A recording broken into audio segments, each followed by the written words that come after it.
So, welcome to my Friday rant. I've actually had a difficult time preparing for this one because, obviously last week we spoke about a very easy subject, creating a budget. Now, number two is complicated, so you need to make sure that you have a valid will in place, that it's valid, and also making sure that you insure it properly, correctly. You need to ensure that you've covered the downside. So that's obviously making sure that you insured correctly for long-term insurance, short-term insurance, and also, making sure that you have proper medical aid. Okay, so now let's quickly touch with the difficult part, the will. Making sure that you have a valid will. Now imagine you don't have a will. So in my mind, I've got Tembi and Jabu. Okay, Tembi and Jabu are married in community of property, and let's say hypothetically speaking, at the time of their death, they joint estates. So how much value they each estate had? So let's say it's 1.2 million, and they had two children. Let's call the first child. Okay, got some good notes. Call the first child Tabo, and the second child Jennifer. So they decided to be flamboyant and name someone, let's get some strange names, Jennifer, Elijah. So Jennifer and Elijah, they're the kids, and so Jabu dies, husband, joint estate, 1.2 million. They married in community of property. Jabu dies. So Tembi, because they're married in community of property and there's no will, Tembi would get 50%, right? 50%, 600,000 in her pocket. Okay. Now the next 600,000. This is where it gets tricky, right? So there's the child's share. Okay, so there's an amount that becomes a standard. So she would get the greater of. So Tembi again, the wife of the deceased, would get the greater of the child's share, or an amount of 250,000. Okay. So now this is how the calculation would be.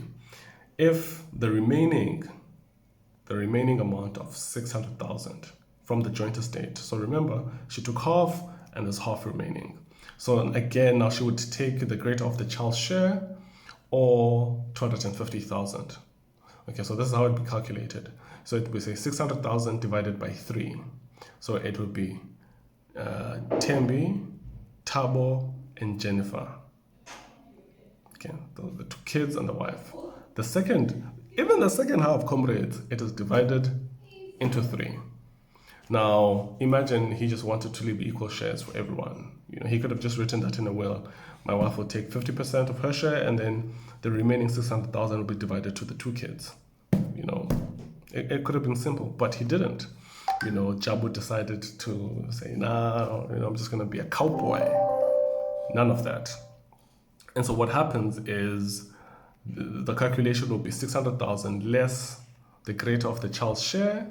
So 600,000 divided by 3 is 200,000, or 250,000. So the greater is 250,000. So it will be 600,000 less 250,000, which will give you an amount of 350,000. And then that will be divided into 2, and then it becomes 175. So the kids would get 175 each, and Imama gets, the 600,000 plus the 250,000, and then that's how that would be, handled.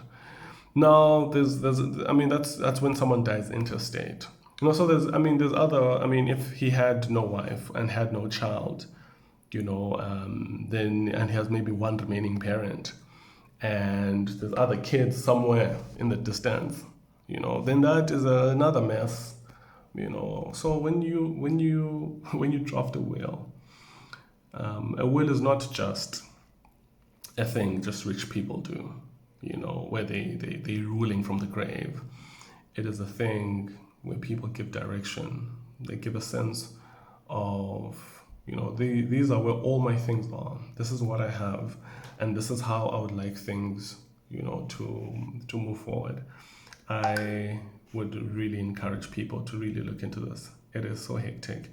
And it's so sad that we have an industry where people they don't care about wills.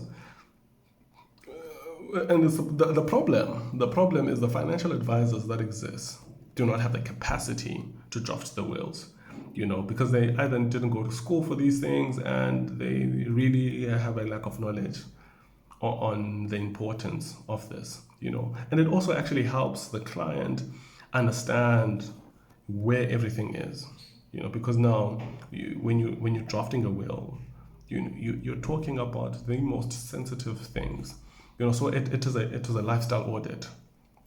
So remember, last week we did it's a behavioral audit when you do a budget. But now you're doing a lifestyle audit where you're looking at where things are and where they should be. And then we start to see certain things, there's shortfalls, and then you start saying, okay, so how then do I protect and ensure that, I've got enough liquidity in my estate to ensure that everything is paid? And then you speak to a financial planner or an advisor who then speaks to those things. Maybe let's get more life cover to ensure that this pays into the estate so that there's liquidity in the estate. Let's get you more cover to ensure that, your kids, are taken care of. Let's make sure that we put in a testamentary trust where in the event of your death, a trust is formed and it then disperses your wishes as per, the will.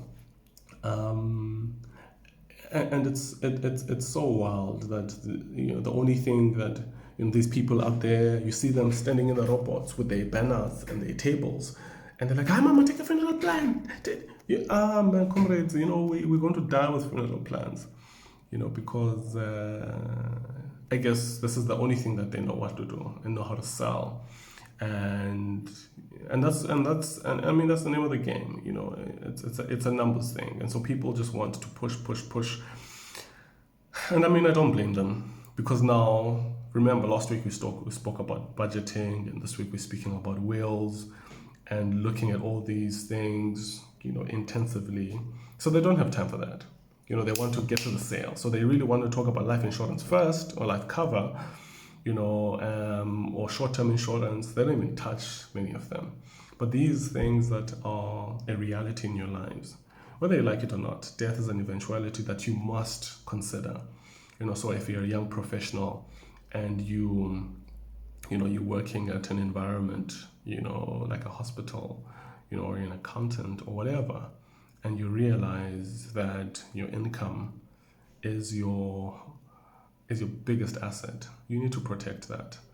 And protecting that requires you to look into things that you might not necessarily know from the top of your head. So you definitely want to look at things like income protection, which is probably the most, legit benefit that exists out there for young people, to protect their incomes. And obviously, you'd want to look at your group cover from your company. How much cover do you have from the company? What are the clauses? What are the underlying things? Do I have disability cover in the event I do get sick and I'm unable to work? What happens, to my salary? So, and how then can I aid that? So speaking to a planner is a hectic thing. Obviously then you have to look at your medical aid. Is it, there's so many plans out there. And I recently was in hospital not recently, maybe 2 years ago in Johannesburg. And, they did some things inside me. Next thing, I get a bill that said, the doctor charges 217%, and the medical aid paid 10%, 100%.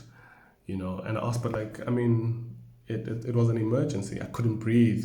I was rushed to the hospital, and they said, well, the medical aid deems it not an emergency. So I'm currently fighting a derby, but these are things that you must look at. So obviously you need to upgrade, or downgrade or whatever, within your budget that speaks to your current, state of affairs. Hopefully that has been insightful. I'm sorry I took too long, 10 minutes on the dot.